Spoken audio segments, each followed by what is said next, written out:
Good afternoon, everyone. Welcome back to the commodities update video. And today we'll be looking at the most likely scenario price will be heading into later next week for natural gas, UNG, oil, the US dollar, gold, and silver.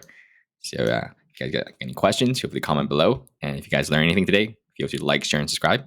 And let's get started. So today we're looking at the 8-hour time frame of nat gas at the moment. Make sure to click adjusted on your chart in the bottom here, so your chart will look the same as mine. So you won't have these big gaps in between for the adjusted contracts. So it'll be like this. All right, so far we're making a big equilibrium on the daily time frame. So you can see big move down, big move up, big move down, big move up, and it's just tightening up. And now we're making another smaller one. So over here, this small tightening range is pretty much at the end of its pattern. You can see big move up, big move down, big move up, gets smaller, the move gets smaller and smaller. So essentially, we're just waiting for this range to break, which side we're going to be heading into. And this would be the resistance, this black line. You can see prior support, bounced off of here 3 times. Now it's acting as resistance. Twice here, rejection, another rejection here, and another rejection. And this is the 5th rejection. And the support is 1, 2, and 3. So 3 bounces. And now we are pretty much very likely going to break out of this range either Monday or Tuesday. And we'll see. So if it breaks out of this bull, we may get a move back up to 2.25. And if this breaks bear, we're probably going to test just $2 first. And if $2 breaks, we're going to come down to this 1.9 area. Yeah, so we'll see if which side this breaks. But ideally, we get a bull break for this for the daily equilibrium to continue, the big one. So if we get a bull break here, then we'll likely come up. Probably won't break this top because we're still tightening up. We'll probably come, if we do get a bull break and a strong momentum with bull volume come in, we may potentially come back up to this maroon line, which is the top of that equilibrium. You can see resistance, resistance, maroon lines over here, and it comes back down, resistance over here, and we're likely come over here. If we get a bear break, then we're going to go to 1.9 first. And if the 1.9 breaks, we're going to test this low, which is 1.78. And if that low breaks, we're going to test this all-time low. And then if that breaks, it's probably game over. We're probably going to head a little bit lower. So we'll see about that. But that's still quite a bit away. So we want to be guessing. It's like, yeah, it's another 24% away. But we'll know which way it's going to be heading just from this tiny range breaking out of this one first.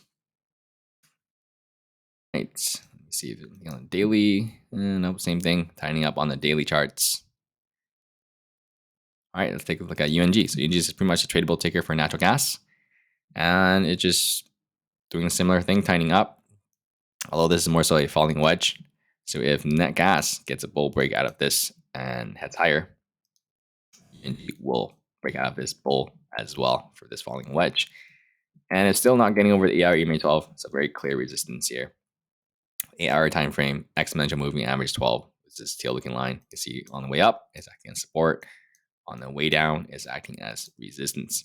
So if natural gas gets that bull break out of the tiny range, this is going to break out of that 8-hour EMA 12 as well. And break out of this falling wedge, bull side. But if natural gas heads down to 1.9, then we're probably going to head down to this all-time low to test this low, which is around this $18 mark here. And we'll see. Pretty much Monday and Tuesday, we'll get that break. So very soon. Get your setups, trades, stop losses all ready, and head into next week with the plan. All right, let's take a look at oil. So oil looks like it got a bull break out of China's stimulus, but then realized that it didn't do much, so it came all the way back. So we'll see. Are we going to come down to test this maroon looking line, which is the long-term support? You can see support, support, support, support, all the way, goes all the way back. And the bear momentum is still strong. We don't see any slowdowns here yet. And so if we break through here, we're going to come down to the $62.6. If that breaks, then obviously that maroon looking support is going to be tested. And if that breaks, then it breaks through a longer term support. Then we're probably going to come down to test this structure's low, which is closer to the $61 range. now we still need to wait for that strong support to break first. And we may get something like this. Head down, bounce. If it's a weak bounce and then reject from here, that's a bear flag, and then you'll likely break through it. But as of now, we don't have any information about that yet. We'll see how weak the bounce is. If it's a strong bounce, we just V shape, then it's a different story. But size of the bounce is going to determine if we're going to break through this strong support or not. And US dollar, we had a weak day on the US dollar. We broke out of this sideways range.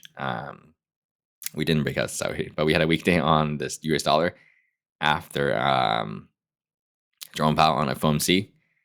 And then on Friday, we got a really strong jobs data. So it's pretty much the economy screaming that there's no recession, and we just straight up shot up all the way morning. So that job data, I think we came in like double expected or something, 300 something thousand versus like 170 something thousand. So yeah, so it was a huge move for the dollar, which brought the metals down because the US dollar and the metals are inversely correlated. And yeah, so it's pretty much a bull break out of this support, and acting as resistance over here. And now we're breaking out of that top. Essentially coming up to going to test this 104.2 level.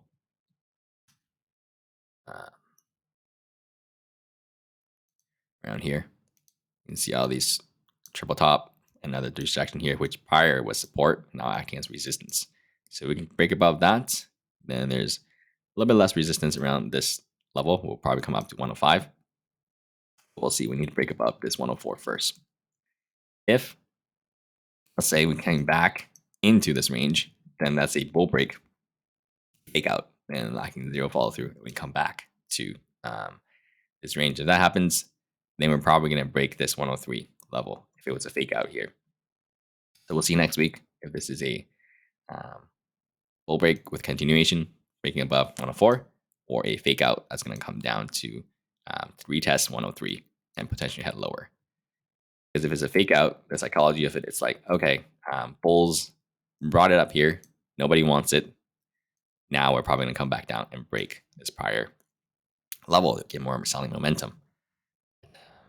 Now it's a bull break, and we'll see if it continues.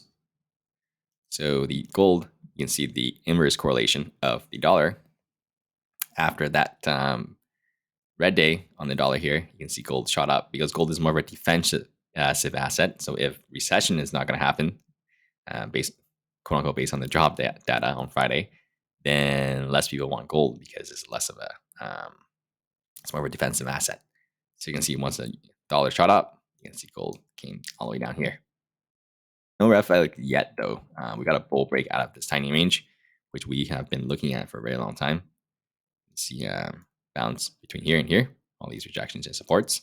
Finally broke out of that on Monday, and we're still outside of it. So not that huge of a red flag for bulls yet.